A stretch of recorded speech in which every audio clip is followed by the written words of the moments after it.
Hi, it's Nabil Canaan, co-founder, director of Station art platform in Beirut.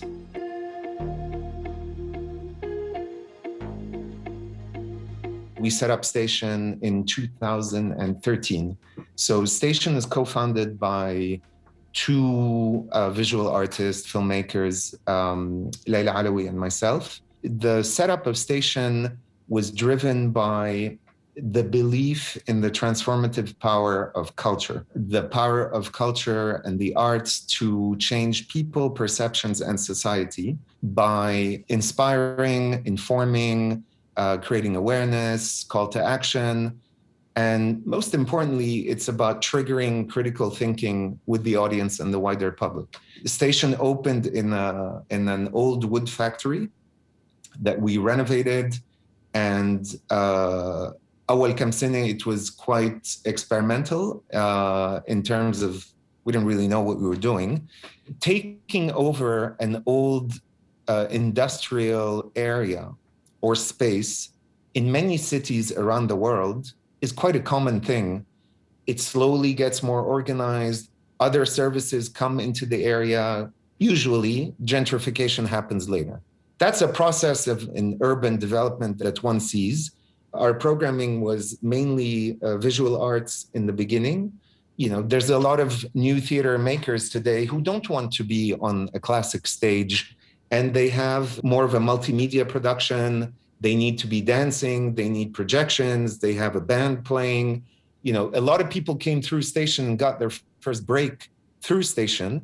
We weren't set up in a way to be able to provide them additional services later.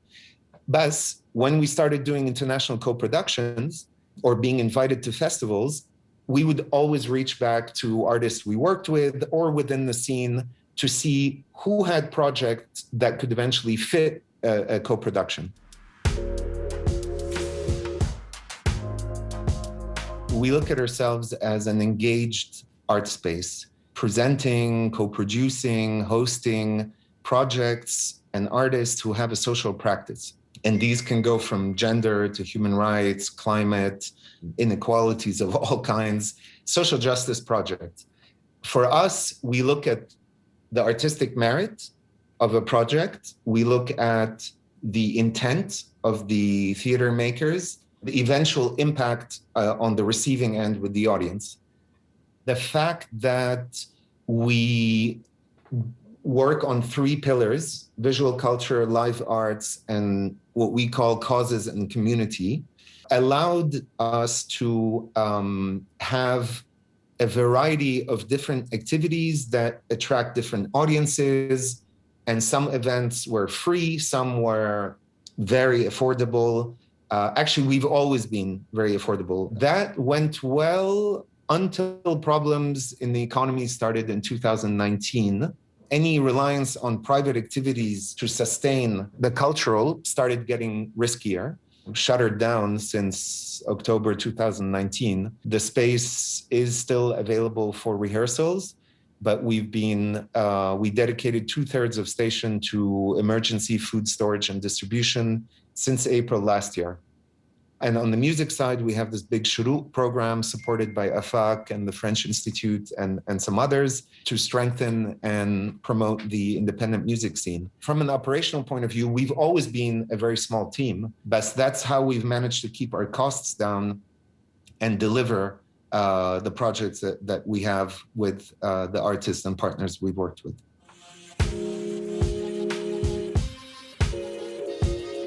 In the minds of a lot of people in the cultural sector in Lebanon, there is this split between for-profit and non-profit, that if you proclaim you are a non-profit, you somehow ride a higher moral ground.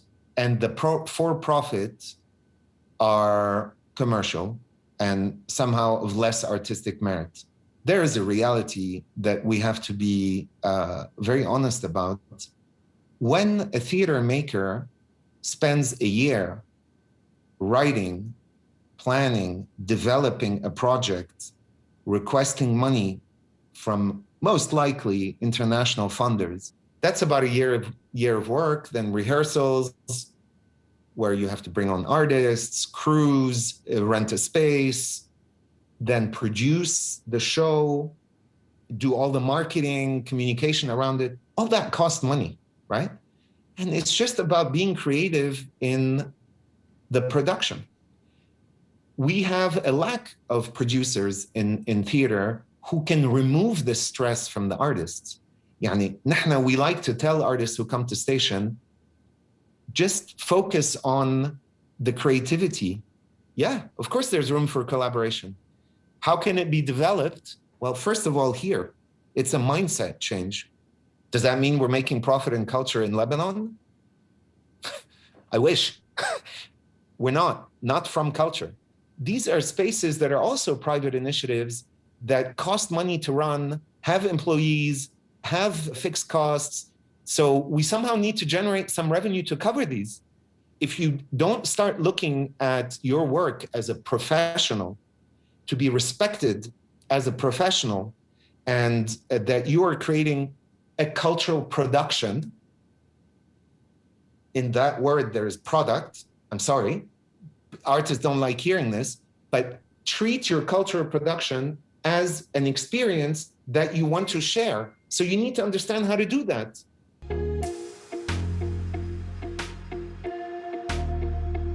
So Station, from the beginning, chose a hybrid public-private model to operate. And on the private, it's either private rentals for private events or projects that come to us and need the space or our services, equipment, facilities, and we find some arrangement.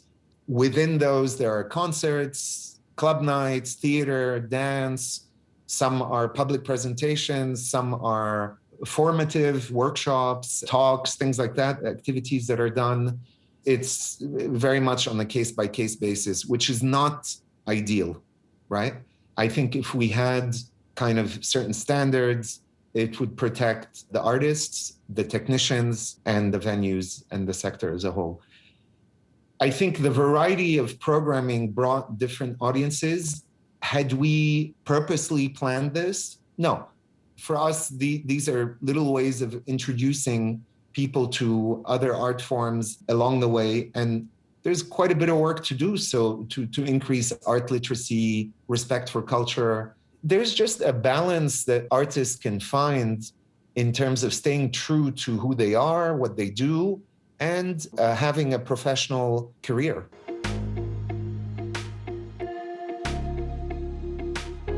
The performing arts sector in Lebanon does face a number of challenges that are a lack of clear cultural policies, a lack of active professional associations, syndicates, unions that will defend the rights of the workers.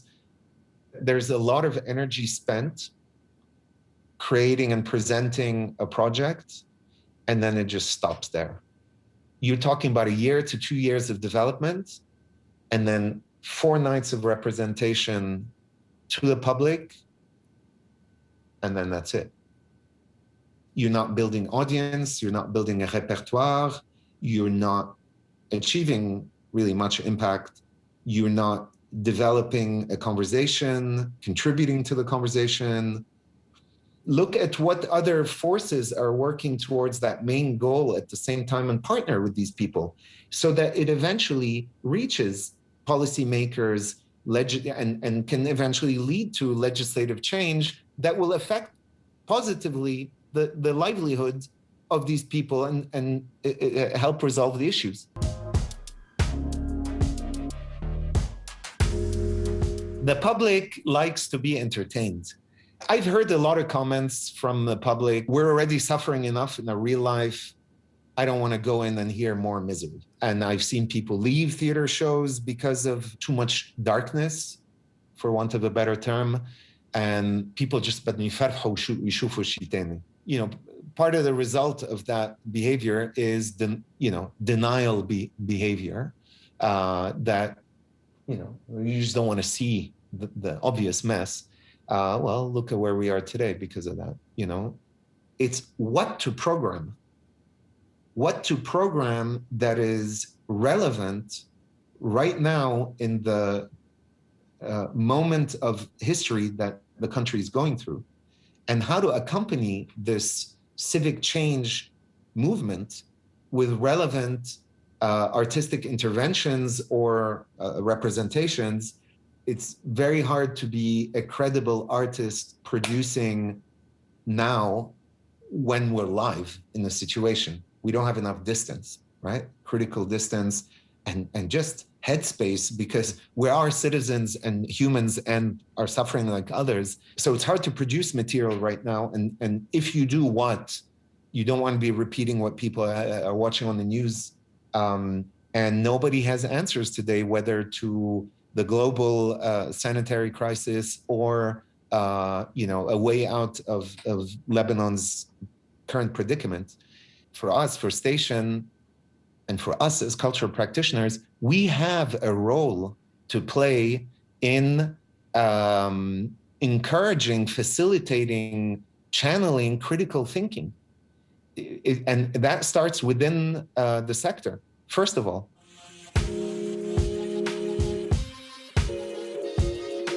There is exploration and questioning about whether paid live streaming will continue to live alongside limited capacity or regular capacity live events.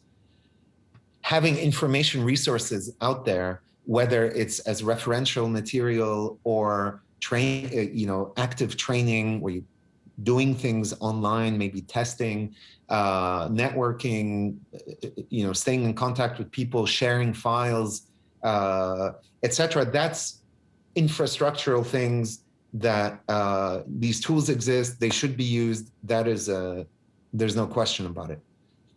In the music world where fans exist, it's a different relationship than with theater. People have been watching live performances, music performances online. There have been attempts in theater.